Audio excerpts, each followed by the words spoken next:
High, আমি মধুরিমা। সবাইকে আমার চ্যানেল পার্ল আর্ট অ্যান্ড ক্রাফটে স্বাগত। আজকে আমরা ঘর কিভাবে আঁকতে হয় সেটা শিখব।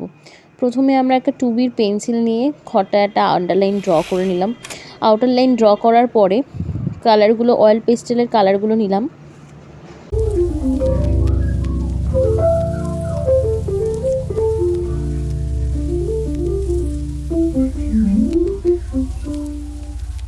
প্রথমে অরেঞ্জ কালার চাপাবো।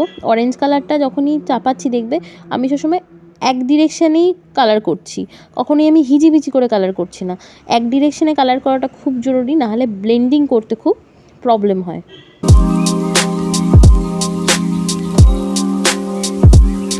তোমরা যখন ভিডিওটা দেখছোই অবশ্যই আমার ভিডিওটা লাইক, শেয়ার অ্যান্ড সাবস্ক্রাইব করে দিও আমার চ্যানেলটা।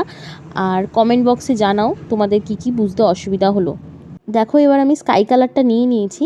স্কাই কালারটা দিয়ে আমি হোয়াইট কালার দিয়ে ভালো করে দেয়ালগুলোকে ব্লেন্ড করে নেবো। দেয়ালের কালারটাকে সুন্দর করে ব্লেন্ড করবো হোয়াইট এবং স্কাই মিশিয়ে।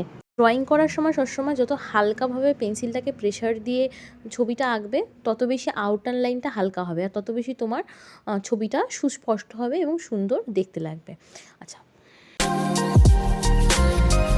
যে কোনো কালারের সময়ই, সেটা অয়েল হোক বা ওয়াটার পেস্টেল হোক বা যাই হোক, সবসময় আগে বেস কালার হিসেবে আমরা ব্রাউন চাপিয়ে তারপরেই আমরা ব্ল্যাক কালার চাপাবো। এটাই কালারের পদ্ধতি, তাতে ব্ল্যাক কালারটা আরও সুন্দরভাবে ফুটে উঠবে।